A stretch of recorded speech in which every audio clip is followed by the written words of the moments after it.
So we can all just make our way back to our seats now because we are literally about to start the next presentation. It's my great pleasure to introduce the next speaker.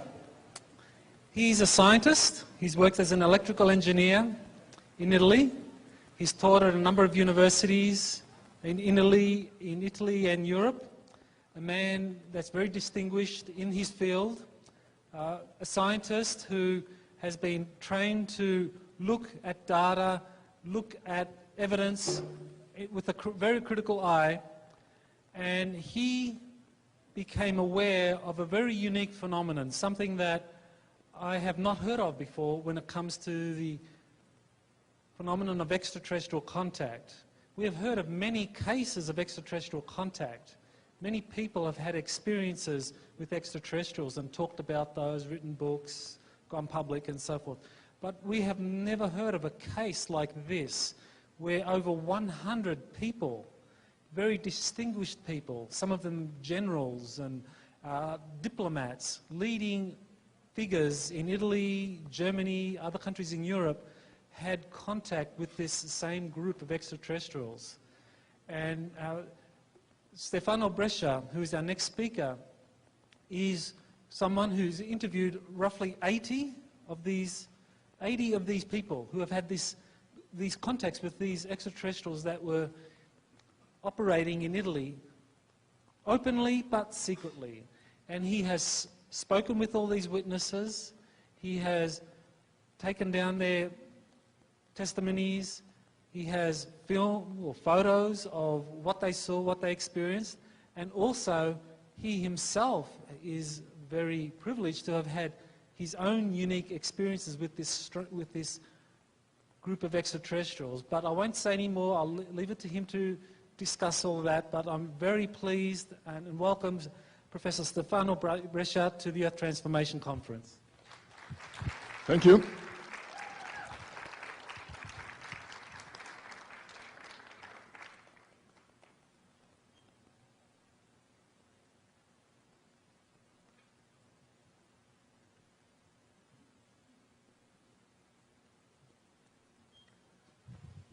Well, ladies and gentlemen, good afternoon.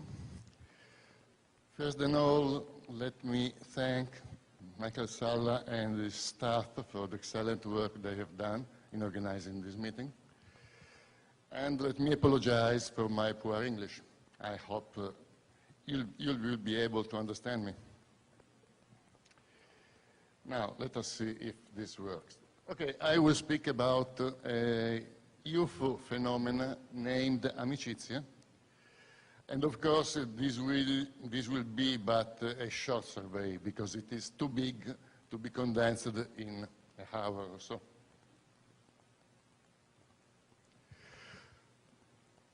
Okay, in amicizia, we were speaking about aliens and so flying saucers.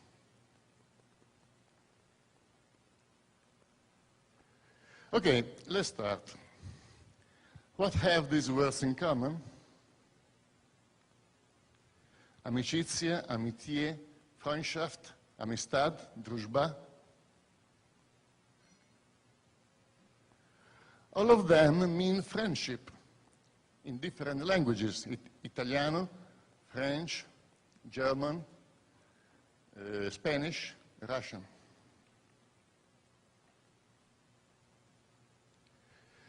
But, and this is a very important problem, these are the names that different people from different countries, often unaware of one another,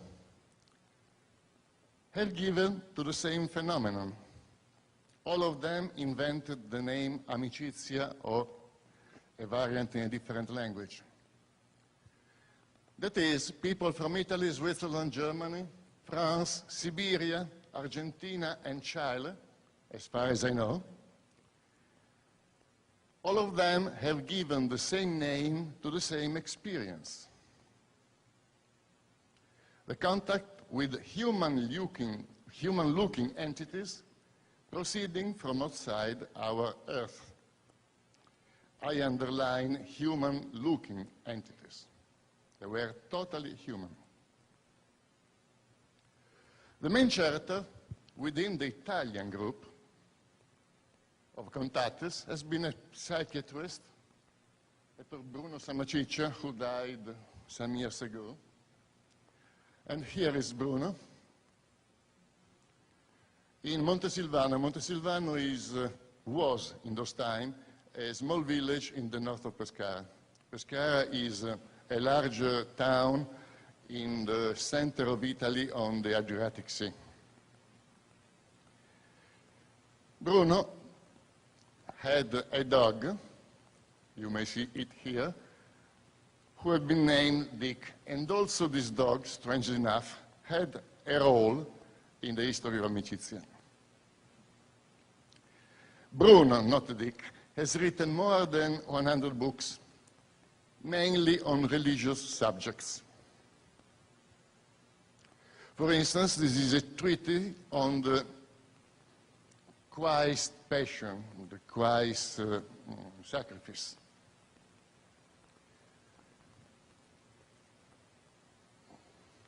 One of his books, in the French version, Le Miracle Eucharistique de Lanciano, received dedication by Karol Wojtyła, who was to become, as you know, Pope John Paul II. In those times, in 1974, Wojtyła was the Archbishop of Cracovia. And so you may see Bruno Samaciccia was a very esteemed person. He also sponsored the publication of many books, mainly about Saint Francis. For instance, this is the collection of all the writings by Saint Francis and Santa Chiara. As you may see,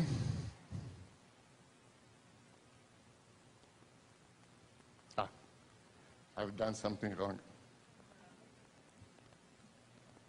Help?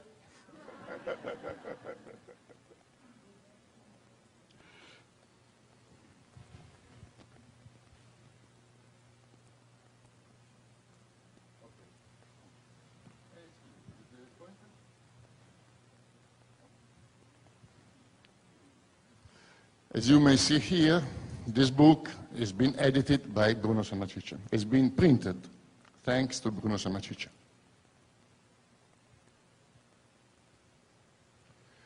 Then, just a personal note, we were very friendly to each other, and here is the dedication he made to myself, a dedication which I remember with gratitude.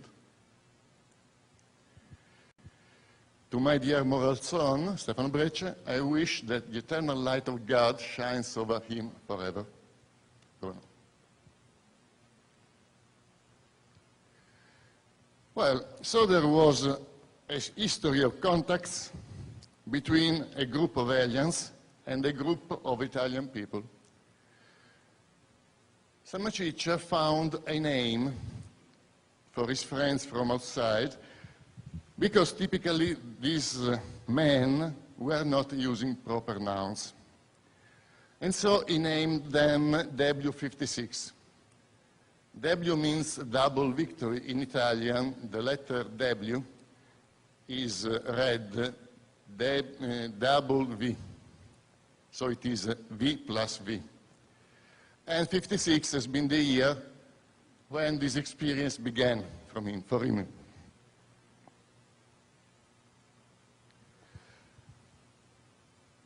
The language of this gentleman does not make use of nouns. Their grammar is totally different from the grammars we know, and so they do not use either common nouns nor proper nouns.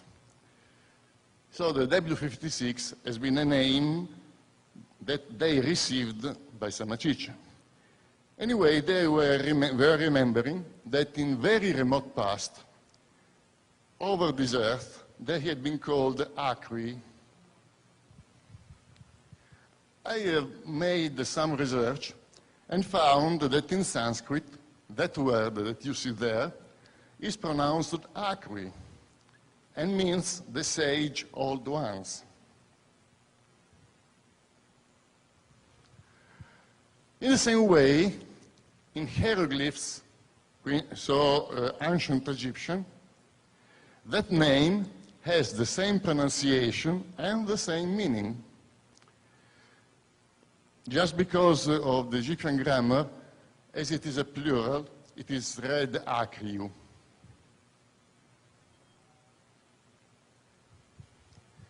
The W56 are a confederation of different people coming from almost all the universe we know. They come here for many reasons.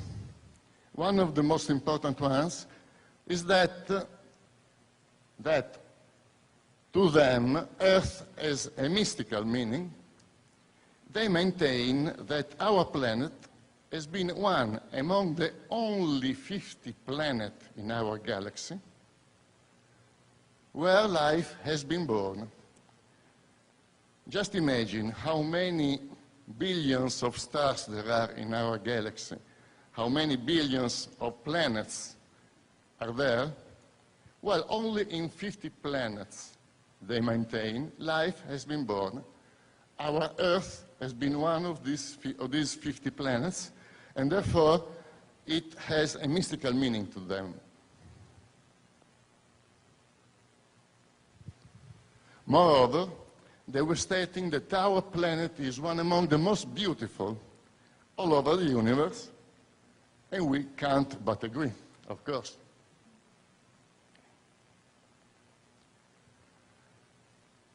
From a logistical point of view, they were living inside underground bases. To them, it was an extremely easy job to build an underground base. They were needing roughly half an hour to do so, and just a matter of seconds to destroy it.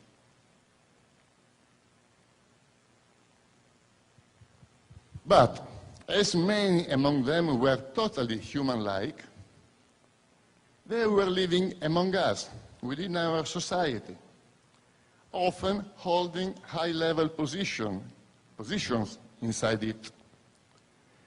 So I would not be surprised if, in this moment, one of our friends sits among you. Nobody would recognize him. It is not a joke. It happened a lot of times. Well, they had one big, extremely large base in the center of Italy.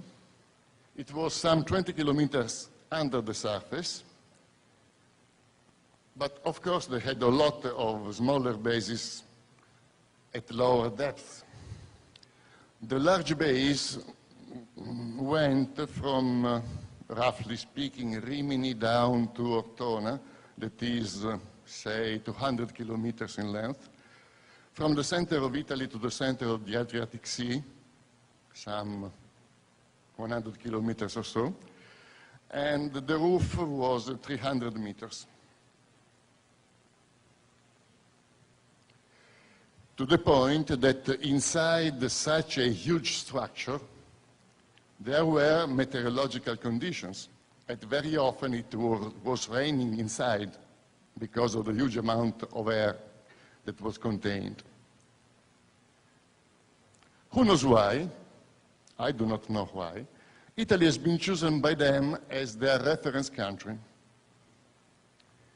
so that all of them were speaking Italian, often making funny mistakes, but anyway, they were speaking Italian. Later on, we will see some of their speech.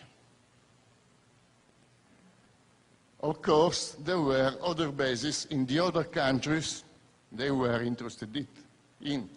So France, Switzerland, Germany, and so on. Their master in Italy was a man 3.5 meters tall, named Din Pietro.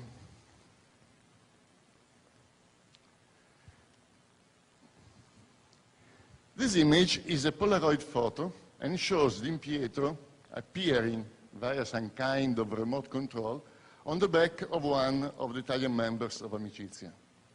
As you may see, he is roughly 3.5 meters tall.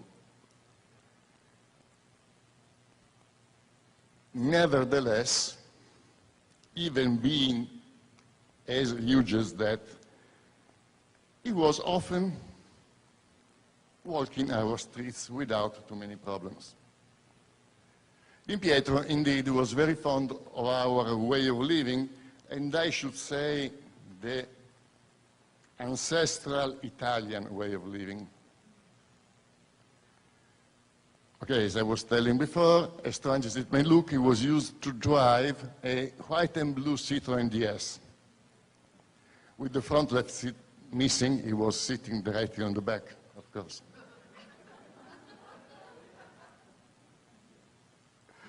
He liked very much our food and drinks, especially red wines, and he was used to smoke cigars. I said that he was very fond of the ancestral Italian way of living. For instance, an habit which nowadays no longer exists in Italy was to drink wine directly from the bottle this way. He liked to drink wine this way. Another strange thing, by the way, there is no music. There should be a music passage in here.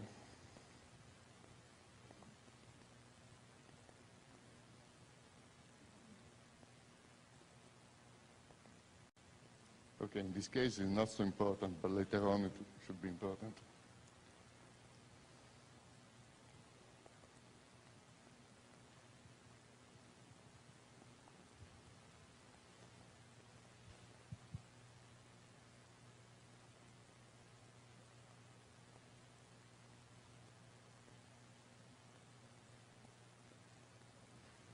Okay, in the meantime I go on. The musical piece, okay. He had built himself a violin. He imagined a violin in the hands of such a big person that he liked to play. He liked very much our symphonic music, especially in the steppes of Central Asia by Alexander Porfiryevich Bardin, and also Chopin was among his favorites.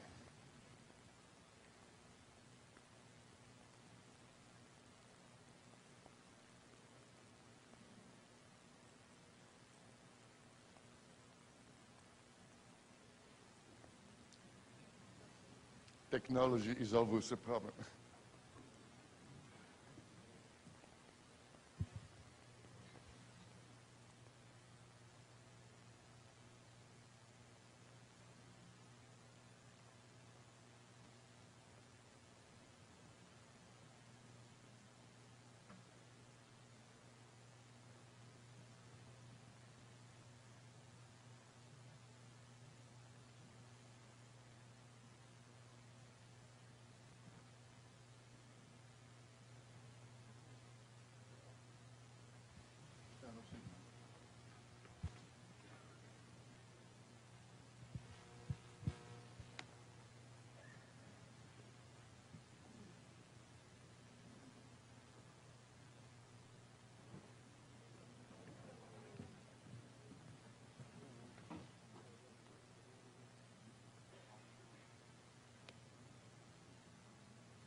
So we may go on. Din Pietro was speaking many languages, and here I present a short poem he has written in German, Das Will viel heißen, natürlich Himmler, and so on. The translation is, the will may be felt obviously with care, with many variants, but if you pay attention, you may find everything in my adoptive son we are always ready to discuss parity, and we find here and there some silent suggestions. The adoptive son was Bruno Samaciccia.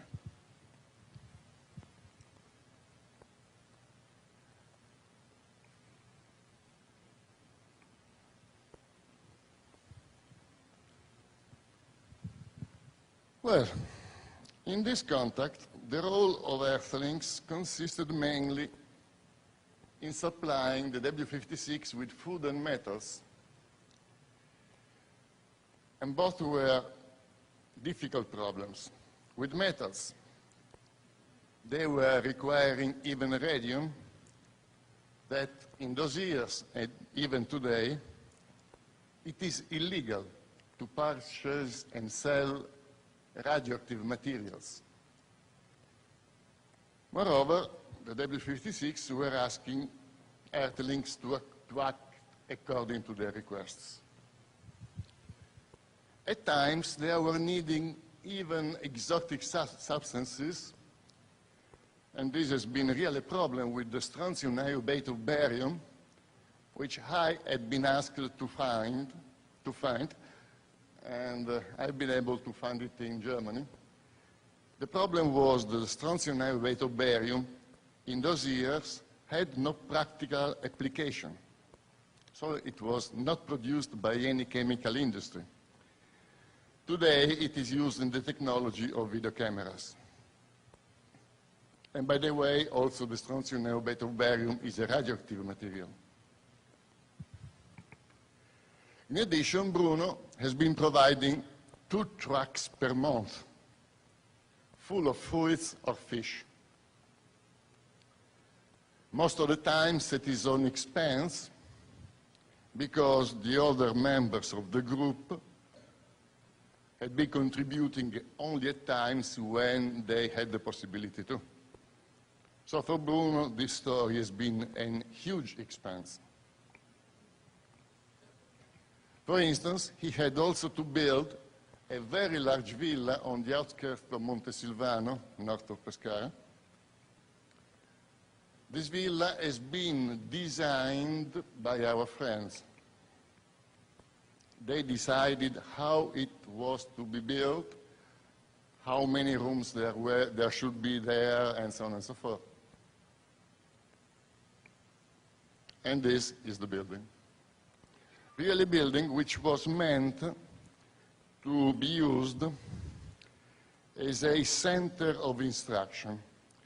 The idea was to gather selected groups of people to host them in this house and have them interact with the W56 in order that little by little this information could get spread. Indeed, it did not work. Here we see Bruno Samaciccia, the gentleman in the center of the picture, and Giancarlo De Carlo, the man on the left, together with their wives. In the background, an army general, a Carabiniers general, and the managing director of the telephone company of Central Italy.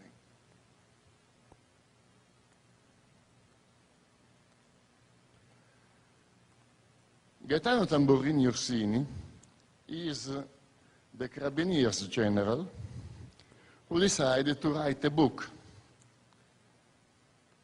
in which he presents some excerpts from Bruno's thoughts, from Bruno's way of thinking, which was, after all, the way of thinking of the W56.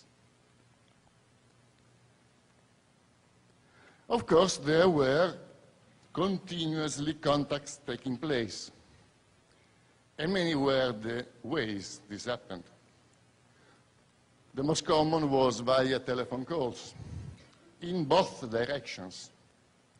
That means that, for instance, one of them could phone me, but at the same time I was able to dial a telephone number, typically 30 figures long, and then on the other side the W56 was responding.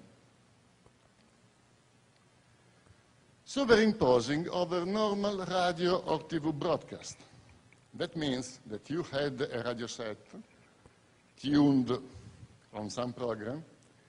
All of a sudden, the program was going away, and in its place, the voice or the music or anything by the W56 could be heard. The phenomenon was extremely strange because I often made the experiment of taking two identical radio sets, tuned at the same frequency. Only the one selected was fading away and switching to the W56, while the other, nearby, was acting normally. That means that a huge amount of energy was involved, together with an extremely high directivity.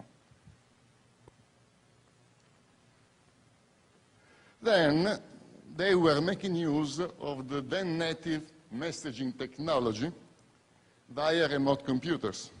In those years, there were no personal computers, and typically there were computing centers placed in various universities, typically, and you could connect via passive terminals through modems over the telephone lines to the remote computers and use them.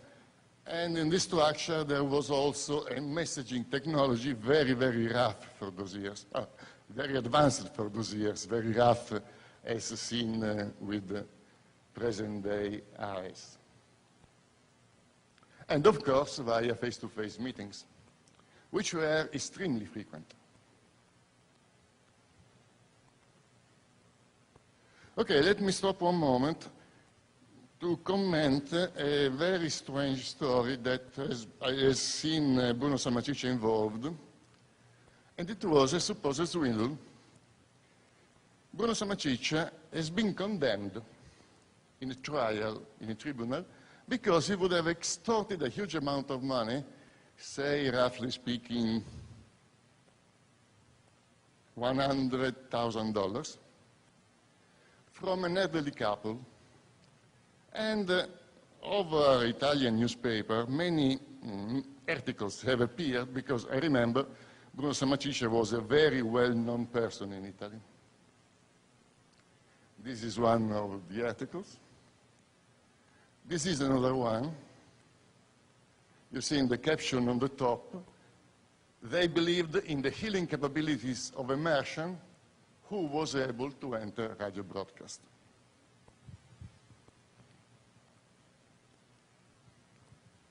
The first article has been written by Silvana Ferrante, who sent it to several newspapers.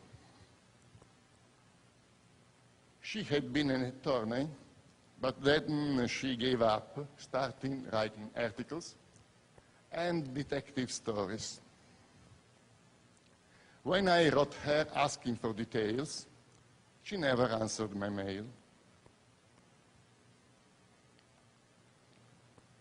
But what all these reports failed to mention, as usual, is that Bruno has been actually condemned in a first trial, but that he appealed and was proclaimed totally innocent in 2002. And this is the sentence. The Court of Appeal, in partial modification, declares that charges and justifications being balanced, the trial is closed by prescription. Irrevocable sentence, December 28, 2002. What had happened? The legal cause has been brought against Bruno by the son of an elder farmer who had been disgusted by his son's behavior, and so had decided to disinherit him, leaving all of his wealth to a monastery. So no money was earned by Bruno. That's why, after a more thorough analysis, he was deemed totally innocent, to the point that a third degree of trial has been prohibited. So if you chance to read about a process in which Sammaticcia has been involved, it has been this one. Okay, now let's start with some images, some films of the scouts of the W56. But let me state that pictures are meaningless because it is too easy to fake them, at least to some point. Of course, when the one I'm going to show had been shot, the required hardware was not available yet. Moreover, most important, nobody up to today has been able to show that even one of them is a fake. These photos have been analyzed by many university researchers, and nobody has been able to demonstrate that even one of them is a fake. And of course, I'm going to present just a short selection. Just to start, a very unusual picture. I believe that you may have seen it in my book and never seen a picture alike. There is a formation of Sea Scouts shot from a very unusual point of view. You see, the picture has been taken from a point above the formation. In the background, there is the Adriatic Sea.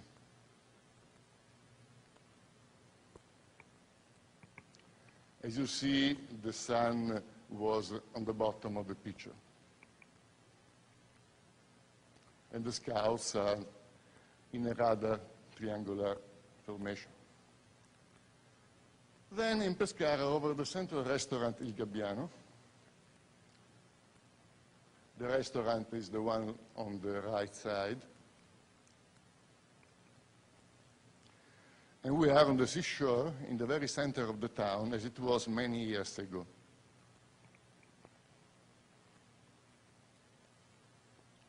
In the outskirts of Milano, Milano, you know, is a very important town in the north of Italy. And we have this low-flying scout. In the background, this is Milan. And this is the highest building in Milan, the skyscraper Pirelli.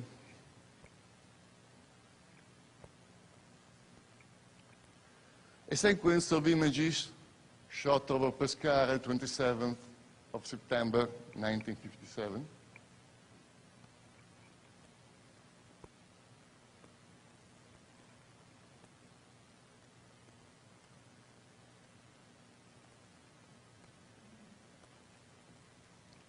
On the shore of Pescara,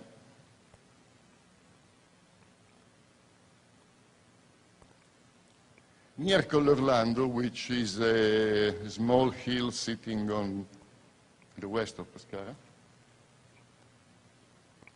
I shot this picture.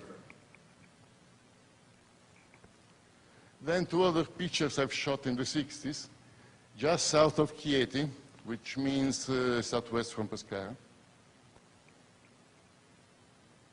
Of course, the photographic technology was not so advanced.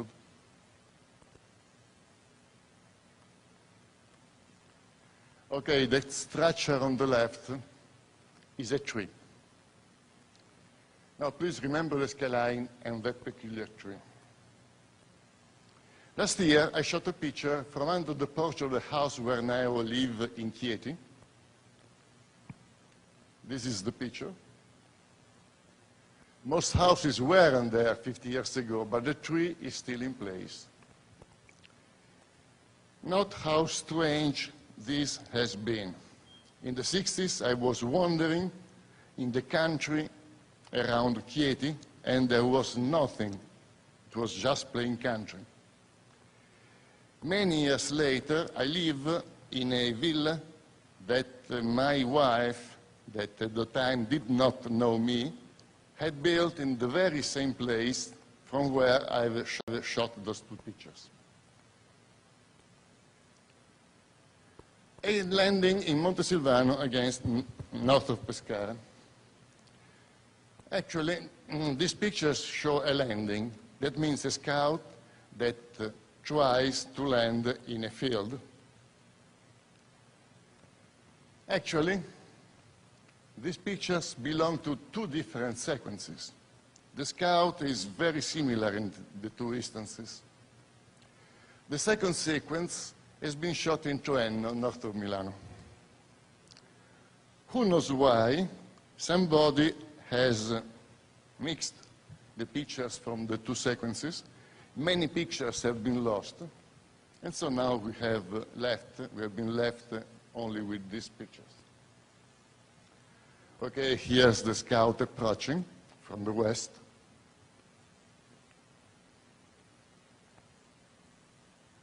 Studying the situation, then trying a first landing.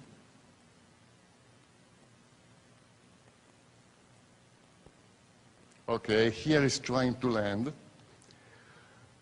The ground on the right was rather rough, so that the pilot understood that it was probably difficult to land there, so changed his mind, gained height, and went to the other side of the field, then started a landing sequence.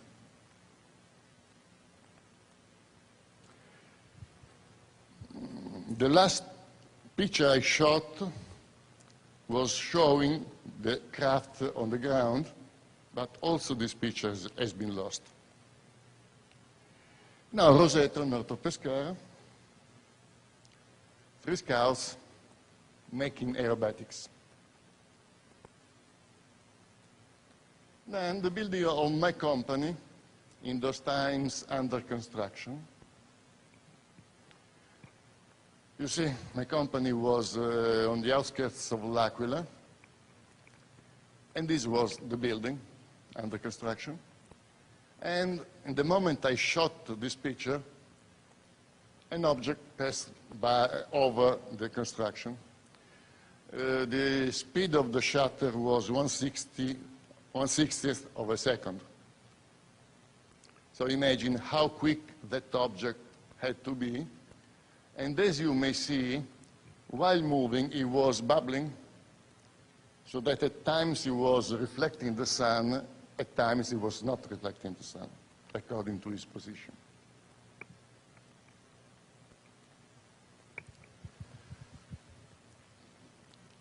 As you know, such crafts have been named also bells after George Adamski. Professor Paolo Di Girolamo had the chance to photograph a series of strange bells over Rome, and this is probably the best of his pictures, among his pictures.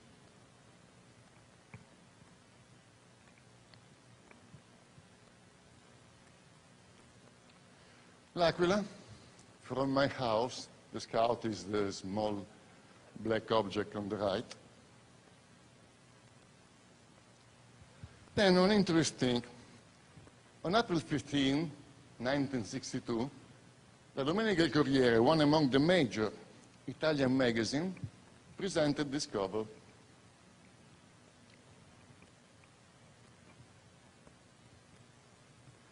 The article told that Gaspare de Lama, a very well-known painter from Milan, had shot some pictures to a scout in the very center of Milan, from Giulio Cesare Square.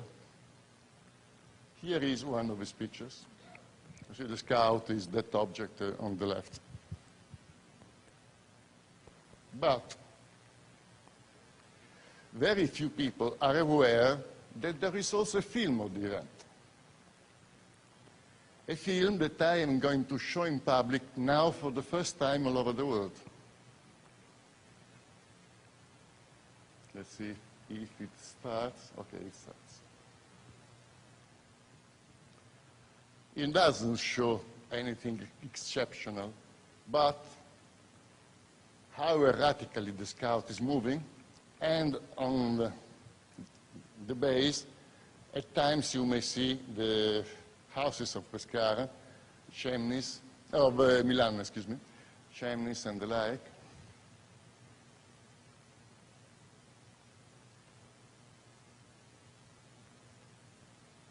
It's rather long, I cut just a sequence.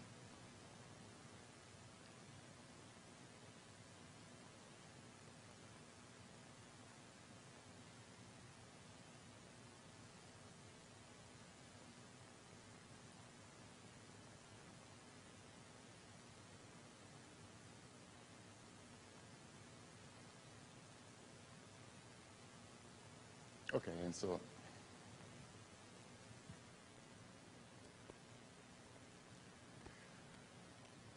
another of my pictures, Bologna, 1967.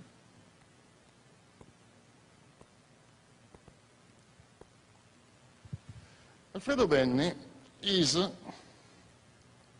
researcher from the Italian CUN. CUN is the Center for UFO Analysis, the National Center for UFO Studies. Benni is not a person whatever. He is an expert on satellite pictures analysis and recognition. He has made a very important career under the Army in this sector. And Benni says, at first I was rather skeptic, but after my analysis, I had to conclude that these pictures are real.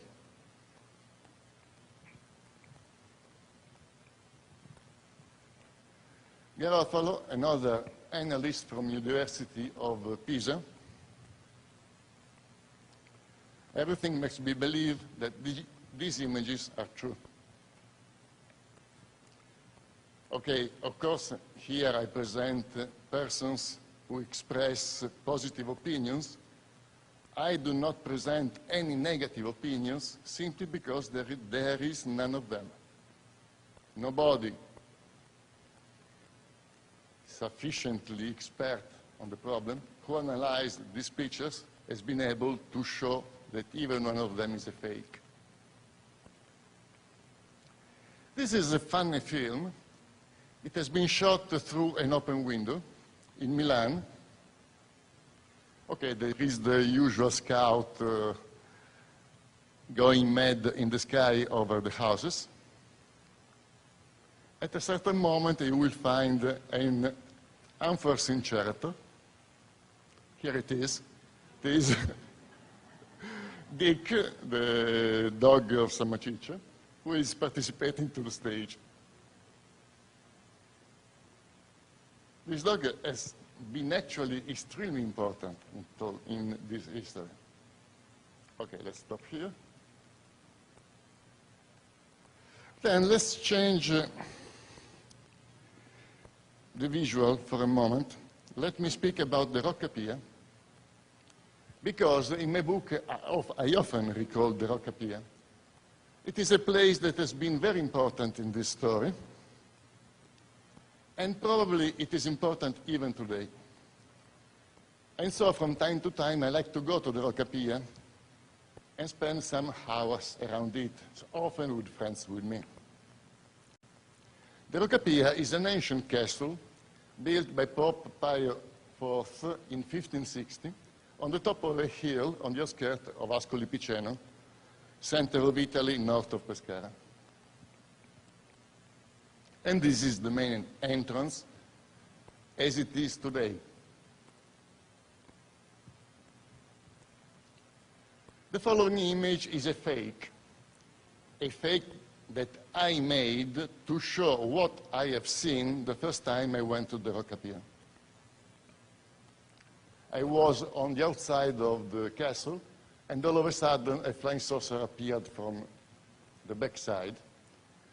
A lady that was with me went crazy, and so the scout disappeared immediately.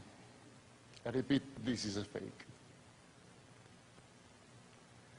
In October of 2004, I made just another trip to the Rocca Pia, parking my car at the base of one of its towers. It was about 10 o'clock in the morning, fine weather, and I shot a picture of my car. And here is the picture. Do you see anything strange in this picture? Remember, it was dim light, no direct light from the sun, fine weather, about 10 o'clock in the morning.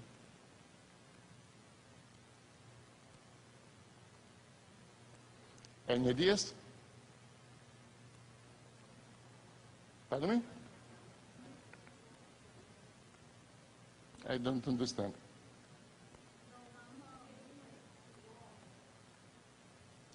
Well, when I saw this image, I made a jump, because it is totally impossible.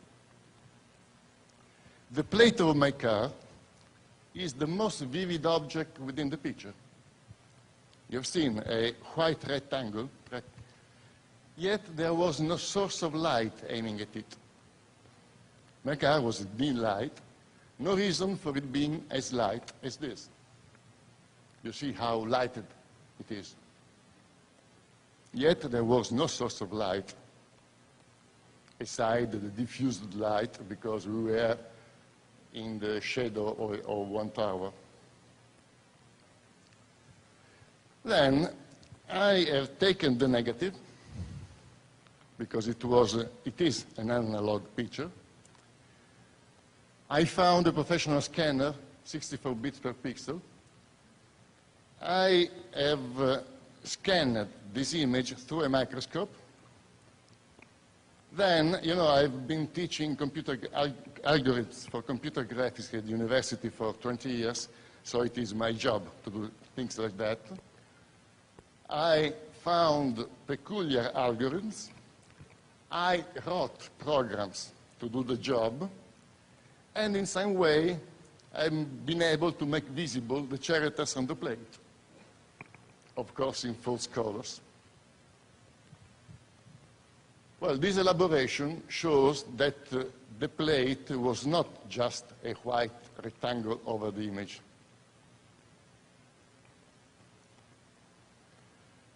But that its brightness had been some way enhanced, nobody knows how and why, getting an almost saturation. I repeat, it was an analog picture, using an analog camera, a normal film.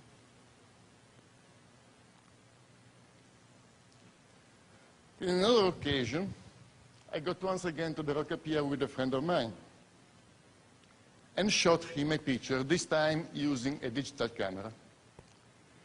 We were once again both in the shadow of the walls.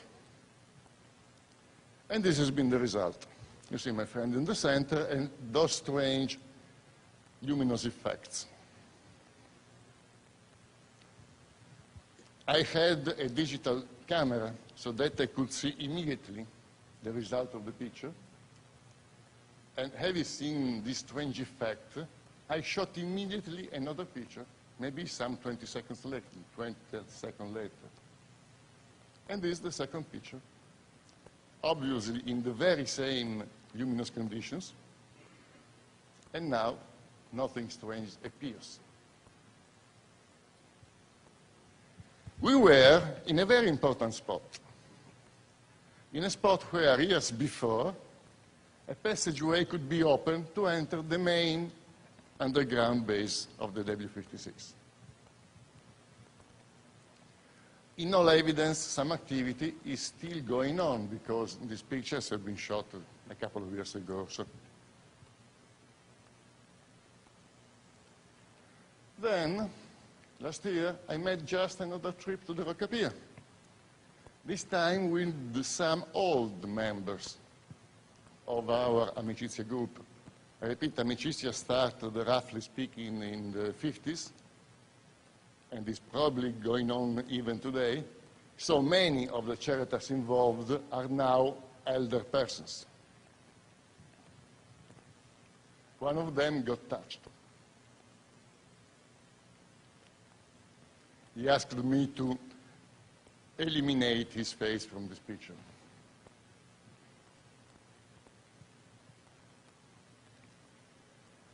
Okay, here there is a small sequence of a documentary made by Jaime Sanflota, the well-known Mexican TV producer and UFO researcher, who recently came to Italy in order to make a move on the history of Amicizia. Okay, it looks that there is some incompatibility with computers, so I'm not able to show the movie, which is interesting, just showing the vivacity of Marsan. in Pescara, speaking about Villa de Rises, and also included a deserted villa near to the Pescara River, where in the 70s, two of the W56 were living inside this villa. Okay, the movie does not start. And here is how Villa de Rises was in those years. An old construction, deserted and abandoned. Okay, we have seen some pictures of the scouts, of our friends. Now let's have a look to them directly. And let's start with the image of one of them who had been named Kenyo, a picture shot inside the villa built by San Macicia. And here is Mr. Kenyo. As you see, a totally human-looking, totally normal person. But an Italian researcher, Barbara Batelli, asked me the original file of this picture. Then she has been able to ascertain that the guy is roughly 3 meters tall. 3 meters mean 10 feet. You may find the English version of a study at that address, spaziovita.com. And if you go to the site of Paola Harris, you find the link also in that site. Just to summarize, here is Kenyo compared to one pine needle that is visible above him. You see the pine needle just over the head of Kenyo. Barbara has copied the needle on the side of Kenyo.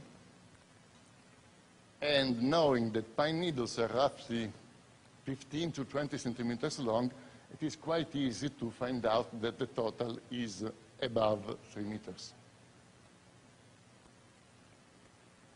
In another attempt to compute Kenyo's height, Barbara referred to some gratings barely visible in the background of the image.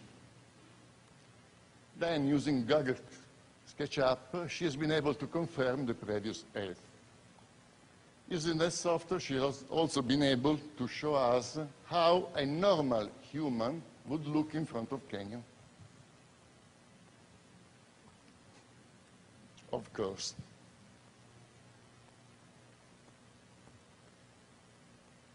When she made this analysis, she was astonished. Easy to understand why. And she has written an article in one of the Italian magazines devoted to UFO. And she says, now researchers and the bankers will obviously try to verify the photo confronting that face with all similar face they'll be able to discover, and in case they will probably open also the police archives. That face is too recognizable. What could happen if somebody would identify that GUI saying, hey, I know him, he's my cousin, my brother, friend, husband, or whatever? The whole story would fall, of course. And she goes on. So why Dr. Breccia exposed his name and his career to such a great risk?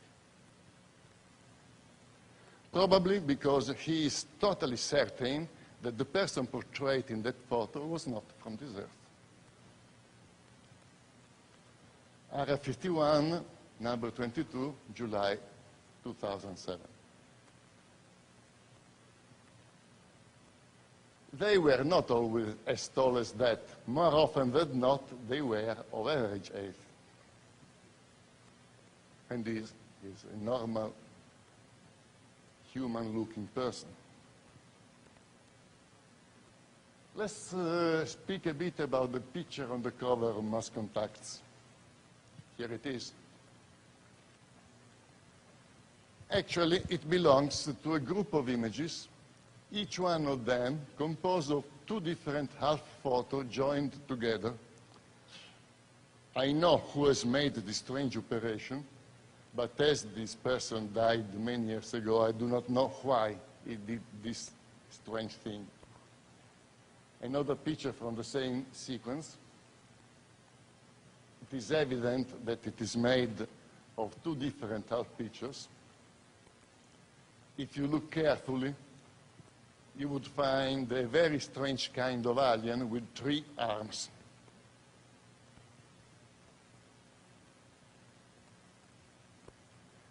Well, the W56 were fighting a group of artificial beings that they had created, so that they were naming them our enemy brothers. And as usual, Bruno Samaciccia had found a new name to them, CTRs, from the Italian word contrari, opposites. One of the CTRs, unfortunately, this picture is very bad made. Sorry for the bad quality. I do not know who has shot this picture.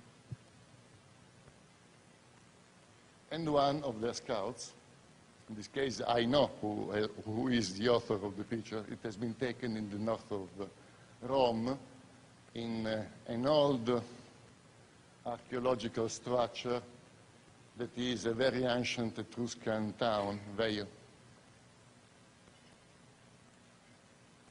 Let's get back to W56. They were always asking us to be active on their side. They were saying, please help us to help yourselves. The help they were requesting us consisted mainly in keeping our group compact.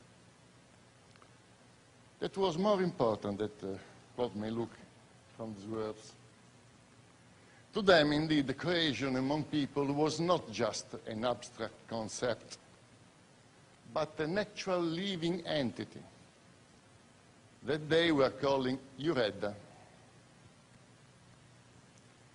They were needing Iuredda's well-being because it was essential to the working of almost all of their equipments. Siate tutti con tutta la vostra dedizione, con tutta la vostra umanità, perché in questo momento noi abbiamo bisogno di ciò, come l'acetato cerca acqua. Okay. This is one of the W56 speaking. Probably the oldest among you will have recognized a strange inflection that was typical of the fascist police during Italia fascist period. That is because our friend had learned Italian from the radio broadcast of the fascist period, and so he believed that Italian should have been spoken that way.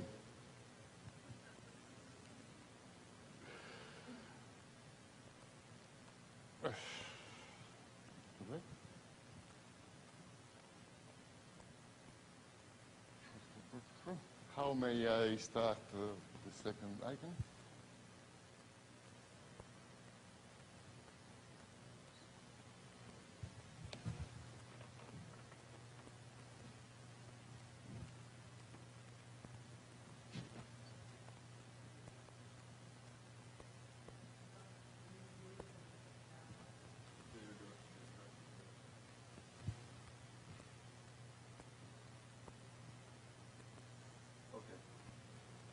It was just a very short sentence, stay together, stay together.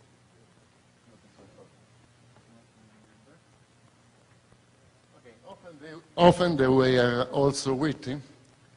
The messaging system we were using in those years was based upon an IBM 360-67 in Pisa and passive TTYs, the teletypewriters, connected to it via modems. And I will show in the next slide a quick exchange between myself and one of the W56. Just in order to explain better, what he writes, what the W56 sends to the computer and then reflects to me, is written in capital letters. My answers are in small letters. We are speaking Italian. These are these four last sentences from video, forse non c'è nessun intruso, forse ce n'è uno che conosco bene, and so on. This is a translation into English. Maybe there is no intruder. I answer, maybe there is one I know well. And he answered, do you mean the one I too know well? Then there is an equinox. And this is an untranslatable pun between equinoctio, meaning equinox, and equivoco, meaning misunderstanding. Or maybe the exchanges were in Russian. As you know, Russian uses Cyrillic characters that are difficult to use on TTYs. And so we were writing Russian in Latin characters. And one of them asked me, a vodka pescare ne pijot? And I answered, toliko konjak, потому что это Giancarlo торговает. Giancarlo is Giancarlo De Carlo, that person who appeared in that picture together with Bruno Sammacice. In those years, Giancarlo was the commercial director of Aurum, that is an important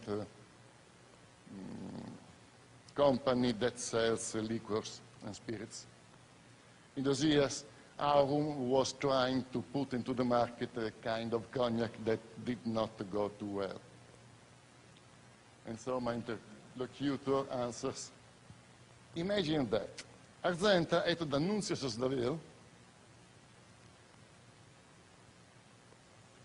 и это Giancarlo торговает должен быть. That means that this gentleman was aware of the person of D'Annunzio, the famous Italian writer. As you know, D'Annunzio was inventing many neologisms in Italian. One among them has been the arzente, which was some kind of cognac. And so our alien was also aware of the arzente designed by D'Annunzio many years before. Or maybe exchanges in English.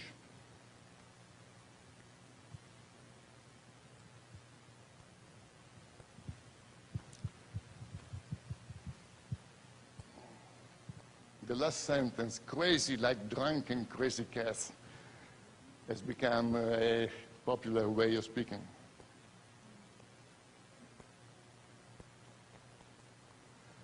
In those years, there were not only the W56 and CTRs in Italy. There were other groups active in my country. Among them, the UMITs, who were pretending to belong to the Spanish group.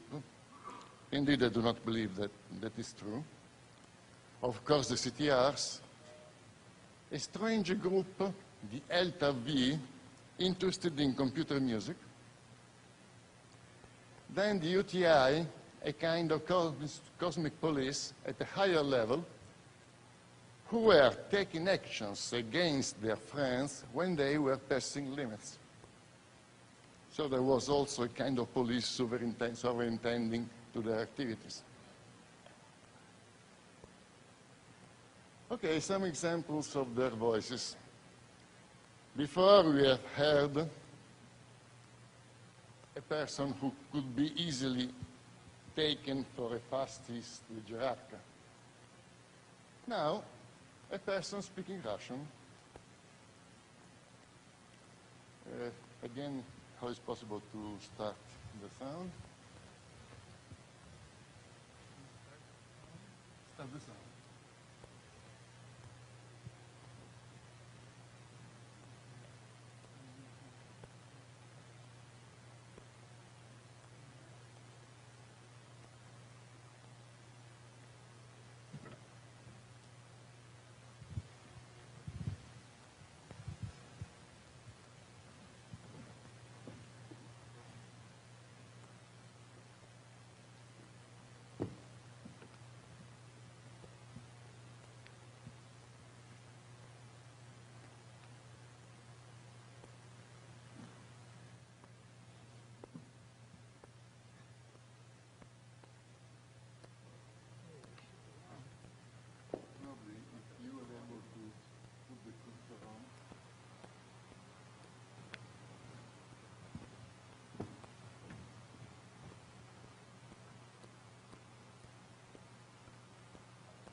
go on with the presentation, and in the second moment I may present on the file.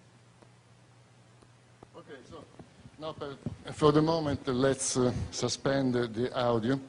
At the end of the presentation, I'll go through them. Okay, and here there are two of the W56 speaking on the telephone. The first was Di Pietro, the master of the expedition, then Sigir, speaking first French, then Italian, and also there are members of the Italian group in the background.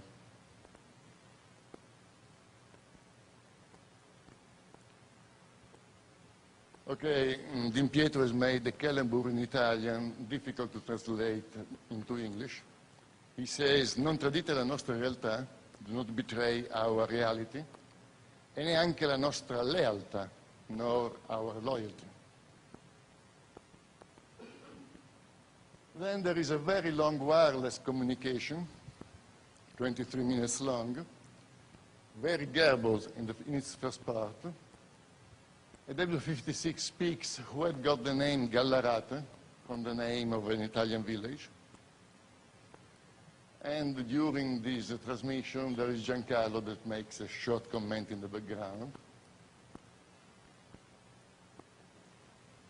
Gallarate speaks with a clear accent, Abruzzo style. He also makes a mistake in Italian grammar. At a certain moment, he speaks the name proiettoli instead of the correct proiettili. Okay, when we will be able to hear these files, please remember that these tapes are over 15 years old, so the quality is not so good. Then a conversation between a professor in Rome and one of the people I named Italian humans. And we will see how strident is the voice of the alien, to the point that what he says is not always understandable, although he is speaking plain Italian. Later on, in this long telephone call, rather 1 hour long, he will switch to Spanish.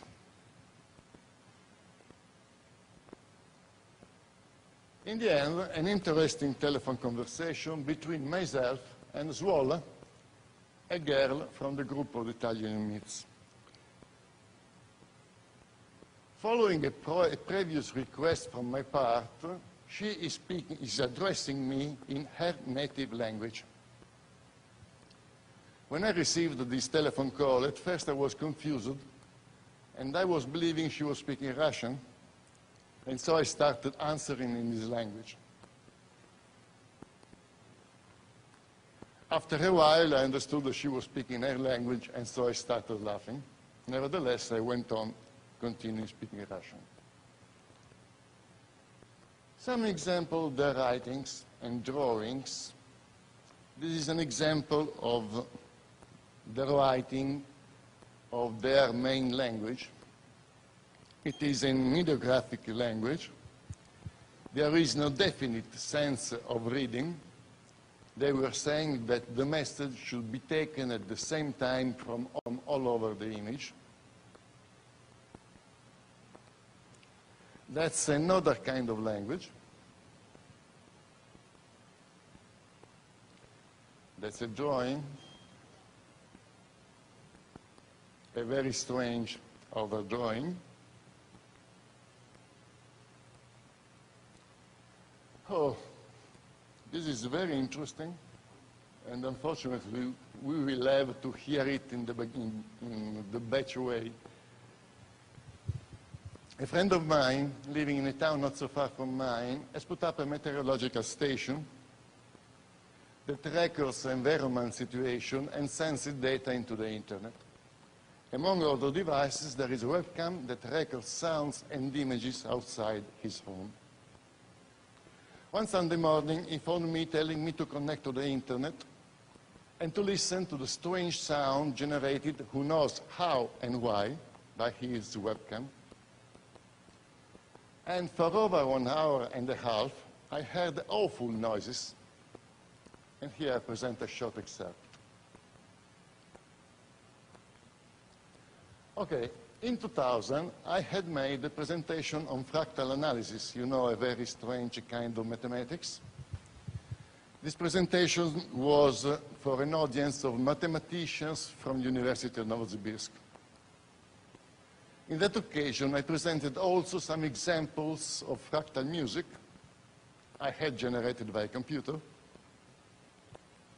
And it has been the first and only instance when my musical files went public.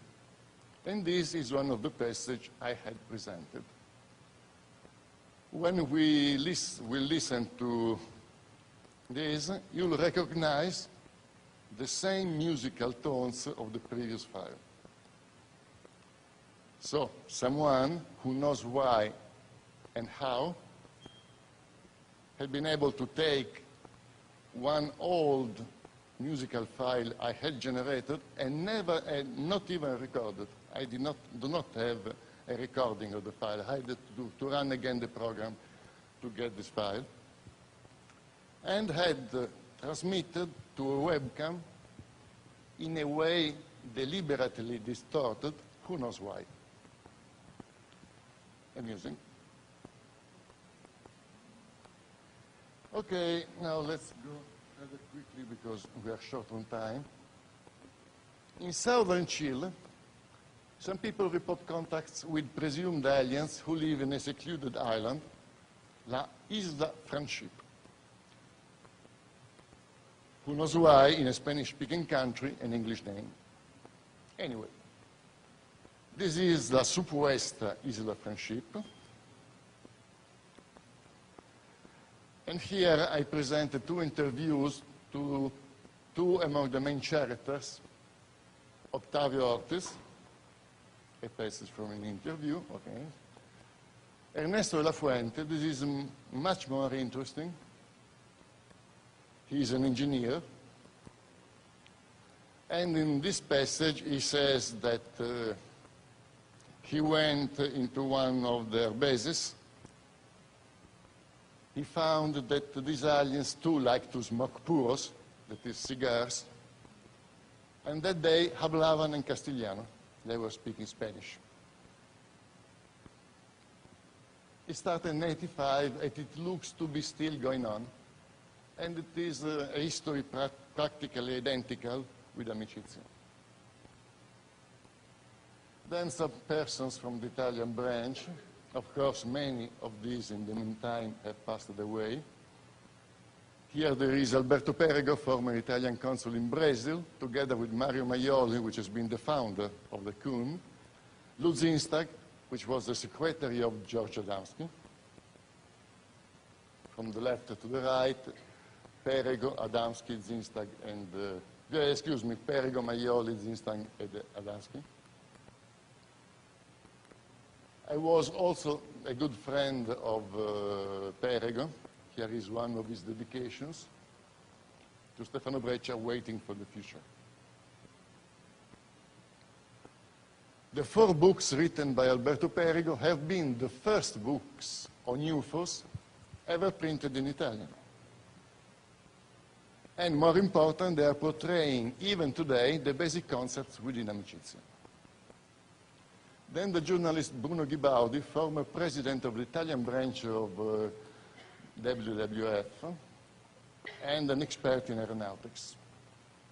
Here is Ghibaudi, the gentleman on the right. Bruno Ghibaudi has written hundreds of articles about UFOs on Italian newspapers and magazines. He did not hesitate to speak about his own experiences with the W56. This is one of his articles. Bruno Ghibaudi says, I have spoken with the pilot of flying saucers. Leore, January 24, 1963. The gentleman on the left is Perego, the one on the right is Ghibaudi. Alberto Perego and Bruno Ghibaudi, together with Mario Maioli, have been the forerunners of ufology in Italy. And, of course, Alberto and Bruno have both been within Amicizia. Then Professor Paolo Di Girolamo, whom Paolo Harris has interviewed last August.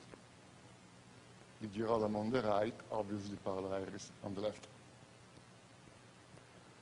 My old friend Paolo has just written a book on his W56 experiences. That is the cover. This book should be printed also in Spanish and English. The title means we and them.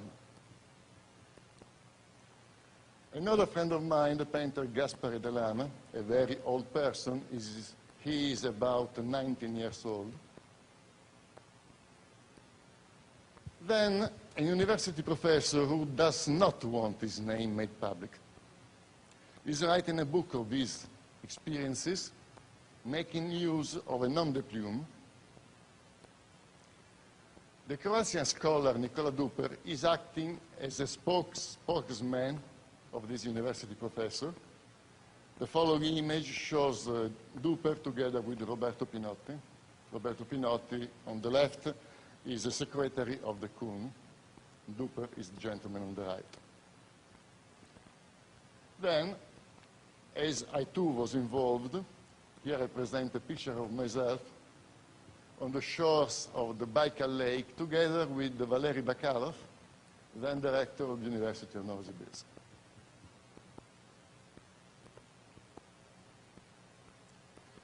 Okay, now there is another audio file, is Samachicha speaking. Okay, and this is saying these sentences. I have only you, and my wife tells me that you, my boy, are going to get tired because I'm exploiting you. But I answer, if he is here, it's because he volunteered to write a book, but my wife doesn't understand. She says that I'm dazing you. Look, I tell her, he too lived such experiences, a fragment of the whole story, and so it is not by chance that he has got here.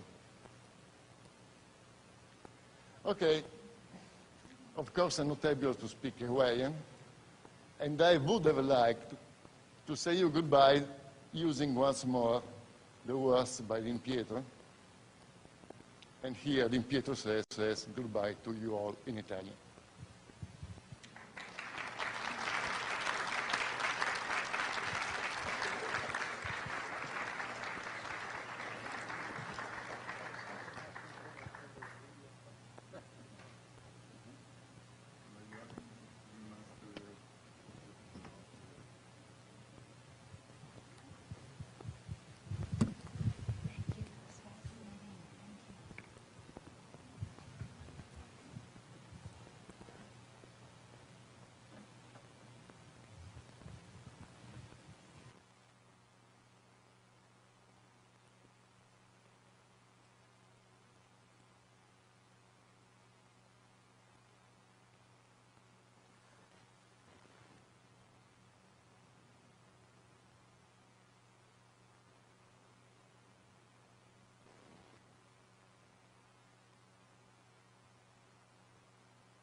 Now, these files are not in the same original order.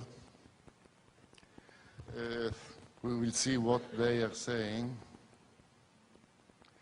Okay, this is Walla, for instance.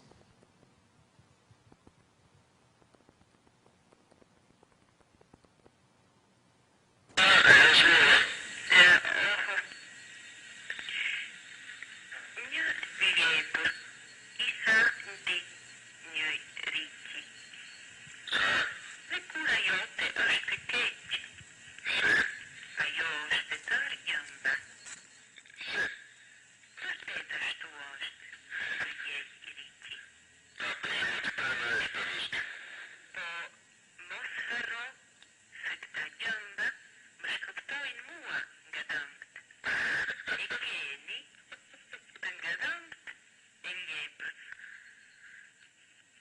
Ima suati o lijepor. No, vjerujte me, šta je to? Kafare da duketa ljikura jote but. Lijepori dungu prđenj. Uli kohen da prđevut. No, eto, nije... Krasne ruske. Ti accontenteremo. D'accordo. Se avrai discrezione, molta. Cosa vuol dire? Ti accontenteremo. Sì. Se avrai discrezione. D'accordo. Mirnat. Per me.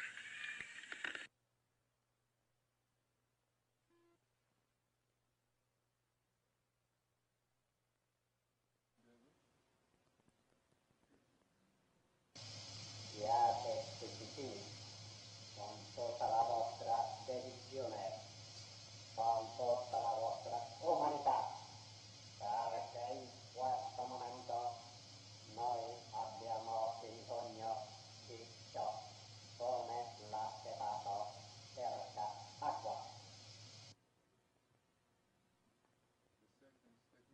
The second stay together. Voi siate uniti, uniti, uniti. Then,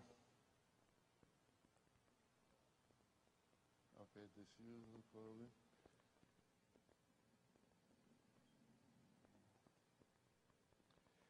The strange sound recorded by the webcam.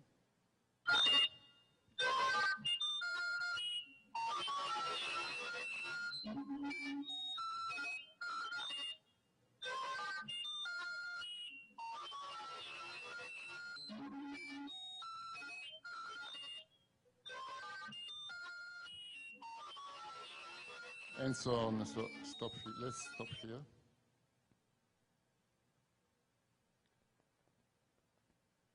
My musical file.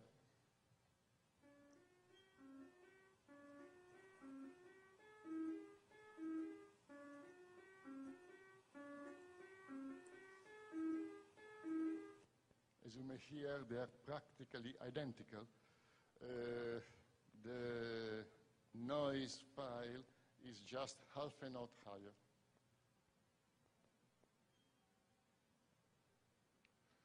Then what? Something in Russian. Я буду вспоминать вас, какой вы были в тот ясный день.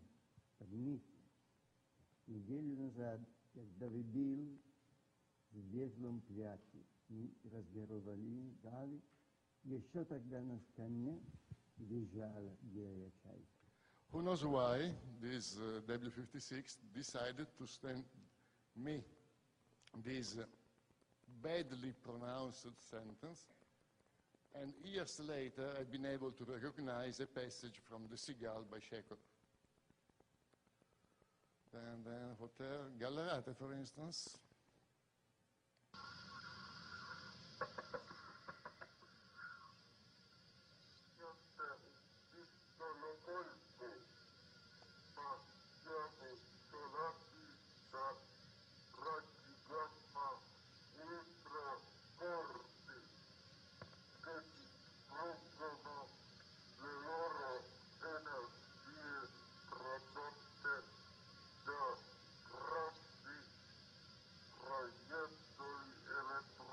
You have heard the proiettoli elettronici instead of proiettili elettronici. And so on. It would be difficult to translate in real time what he says. And let's see, whatever. In Pietro, for instance.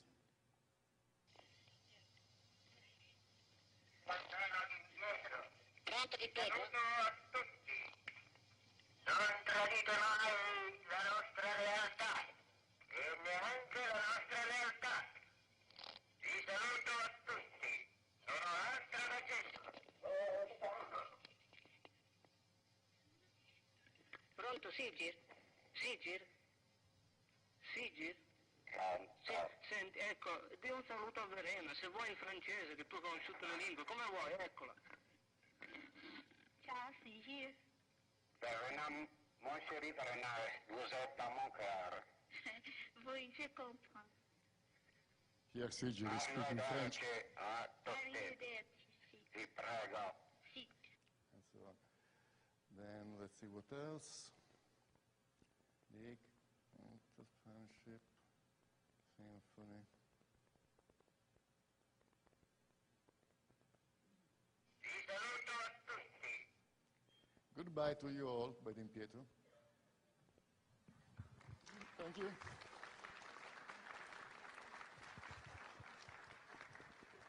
Thank you. Thank you.